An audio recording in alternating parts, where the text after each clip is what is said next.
Lecture में हम ghettos law को डिस्कस करेंगे, यानी इक्वल वॉल्यूम इक्वल मॉलिक्यूल्स, या इस रिलेशनशिप को ये शो करता है। तो पहले इसको ब्रीफ हिस्ट्री को देख, मतलब इसको हम लोग देख लेते हैं एवोगैड्रोस लॉ क्या कह रहा है। Explore the fascinating world of Avogadro's law. This principle shows our number of moles relates to gas volume.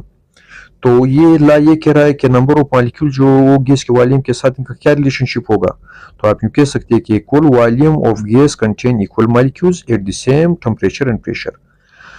इस लॉ का ये मेन कंसेप्ट ये है कि अगर गैस का वॉल्यूम इक्वल हो मुख्तलिफ गैसेस का, इट मीन्स कि these different gases have equal number of molecules, इनके जो मॉलिक्यूल्स है ये भी सेम होंगे और आपने टेम्परेचर और प्रेशर को कांस्टेंट रखना होगा। फिर इसी तरह ब्रीफ हिस्ट्री ऑफ देखते हैं एवोगैड्रो का अर्ली लाइफ। इसका अर्ली लाइफ क्या था। Amedeo Avogadro was born in Turin Italy. ये इटली में पैदा हुए। ही वाज अ लॉयर, वो एक साइंस मतलब वकील थे, लॉयर थे। Before becoming a scientist, scientist बनने से पहले। फिर इसके की डिस्कवरीज को देखते हैं कि उन्होंने की डिस्कवरीज क्या की। He proposed Avogadro's law in 1811। उन्होंने 1811 में एवोगैड्रोस लॉ को पेश किया। He published essay on a manner of determining the relative masses of elementary molecules of bodies। तो ये इसकी की डिस्कवरीज थी। फिर इसका इम्फेक्ट क्या हुआ।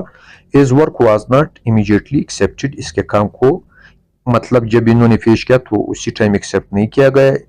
It became crucial for understanding molecular theory. लेकिन मॉलिक्यूलर थ्योरी को समझने के लिए इसका जो काम था ये बहुत ज्यादा क्रूशल रोल अदा कर रहा था। Avogadro's number is named in as manner, as honour.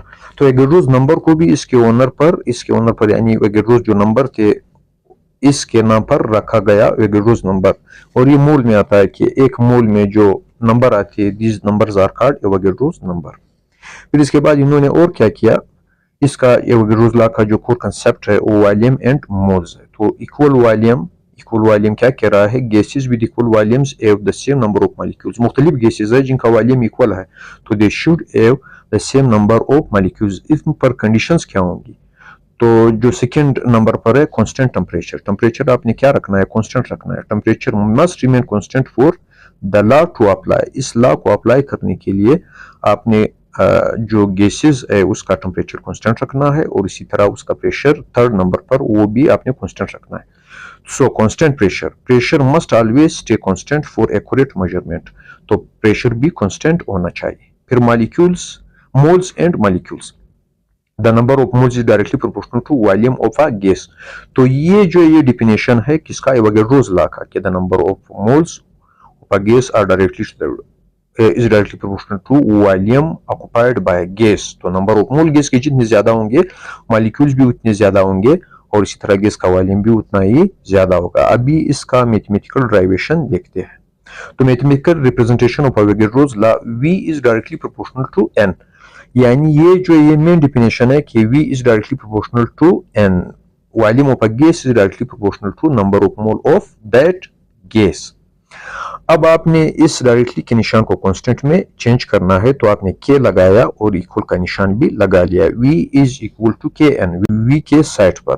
तो अगर आपने n को शिफ्ट करना हो तो n जो होगा वो V के नीचे आ जाएगा और डिवाइड हो जाएगा और k जो होगा वो अपनी जगह पर ही रहेगा।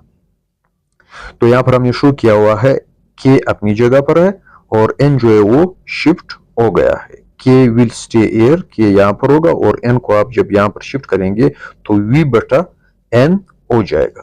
तो यहाँ पर देखिए V बटा N हो गया है, यानी V1 divided by N1 is equal to V2 divided by N2। This equation shows the relationship between initial and final state। ये initial and final state के दरमियान रिलेशनशिप को शो कर रहा है। फिर इसके बाद इसके और कंसेप्ट को देखते हैं। Real world application balloon and beyond. अगर बैलून को अगर आप बढ़ते जाओ तो उसका जो वॉल्यूम होगा वो भी बढ़ता जाएगा। इसका मतलब है कि नंबर ऑफ मॉलिक्यूल जो है वो बैलून में बढ़ रहे हैं। तो adding air increase the number of molecules and the volume. अगर आप बैलून को बढ़ते जाओ तो नंबर ऑफ मॉलिक्यूल्स में बढ़ते जाएंगे और बैलून का जो वॉल्यूम होगा वो भी बढ़ता जाएगा। एयर बैग्स जो हमारे पास एक कार्स में आता है, एयर बैग्स। तो रैपिड गैस इंफ्लेशन का ये मतलब है कि गैस जब भी कोई एक्सीडेंट हो जाए या कोलिजन हो जाए कार के दरमियान तो बैलून जो है वो जल्दी निकल जाता है और इसी तरह इससे इफेक्ट ज़्यादा नहीं होता, यानी जो इंजरी होगी वो ज़्यादा नहीं होगी। इट मीन्स कि इसमें भी जो एवोगेड्रोला है इसका बड़ा किरदार है। रिस्पायरेटरी सिस्टम, हमारे लंग्स का वॉल्यूम ज़्यादा होगा अगर उसमें नंबर ऑफ मॉलिक्यूल ज़्यादा होंगे, और हमारे लंग्स का जो वॉल्यूम होगा वो कम होगा अगर उसमें नंबर ऑफ मॉलिक्यूल्स कम होंगे। Industrial processes, chemical reaction often depend on precise gas volume. Precise gas volume पर जो इंडस्ट्रियल प्रोसेसेस है वो भी डिपेंड करते हैं। फिर इसके बाद एक हमारे पास न्यूमेरिकल आया हुआ है, if 2 moles of a gas occupy 4 litre, अगर 2 मोल है गैस के और उन्होंने जो वॉल्यूम ऑक्यूपाई किया वो 4 लीटर है, व्हाट वॉल्यूम विल 3 मोल्स, तो 3 मोल वॉल्यूम का नंबर ऑफ मोल दिए हुए है, इसका वॉल्यूम क्या होगा, यानी आपने V2 को मालूम करना है। N2 आपके पास है, V1 है, N1 है, तो आप N2 को उस तरफ शिफ्ट करेंगे, यानी आप इस इक्वेशन को यूं कर सकते हैं कि N यहाँ पर डिवाइड हो रहा है, उस तरफ आप शिफ्ट करेंगे तो इसके साथ इस इक्वेशन के साथ मल्टीप्लाई हो जाएगा। V1 अभी हमारे पास दिया हुआ है जो कि 4 है, 4 लीटर है, और इसी तरह जो हमारे पास N1 है ये 2 लीटर है, और इसी तरह V2 आपने मालूम करना है, तो 3 को आपने इस तरफ शिफ्ट किया तो इस इक्वेशन के साथ क्या हुआ, मल्टीप्लाई हुआ, तो हमारे पास जो आंसर है वो 6 लीटर आ गया। फिर इसके बाद इसके ग्राफिकल रिप्रेजेंटेशन को देखते हैं या कंक्लूजन को देखते हैं। वाई एवोगेड्रोस लॉ मेथड, तो फंडामेंटल इसके फंडामेंटल क्या होंगे। Avogadro law is a fundamental principle in chemistry, तो केमिस्ट्री में एक फंडामेंटल प्रिंसिपल का रोल अदा करता है। स्टोइचियोमेट्रिक कैलकुलेशन में भी एवोगेड्रोस लॉ ही अप्लाई होगा, तो it is essential for understanding stoichiometry in gas reaction. फिर इसका जो थर्ड मेन आपने याद रखना है, this calculation it enables precise calculation involving gas volumes and moles. फिर इसके बाद इसके ग्राफिकल रिप्रेजेंटेशन को देखते हैं। एवोगेड्रोस लॉ का ये ग्राफ है, ग्राफ में आप को नजर आ रहा है कि नंबर ऑफ मोल जो है वो हमने एक्स एक्सिस पर प्लॉट किए हुए है, और वॉल्यूम ऑफ गैस जो है वाई एक्सिस पर प्लॉट किया हुआ है, और हमारे हमें स्ट्रेट लाइन मिल रहा है। इट मीन्स कि अगर नंबर ऑफ मोल को आप बढ़ाते जाओ इस सेंट में, तो गैस का वॉल्यूम जो होगा वाई एक्सिस पर बढ़ता जाएगा, तो हमारे पास एक स्ट्रेट लाइन जो होगा वो ऑब्टेन होगा। This straight line shows that by increasing number of moles of a gas, the volume of that gas also increases at same condition of temperature and pressure। तो टेम्परेचर और pressure आपने क्या रखना है, वो कांस्टेंट रखना है।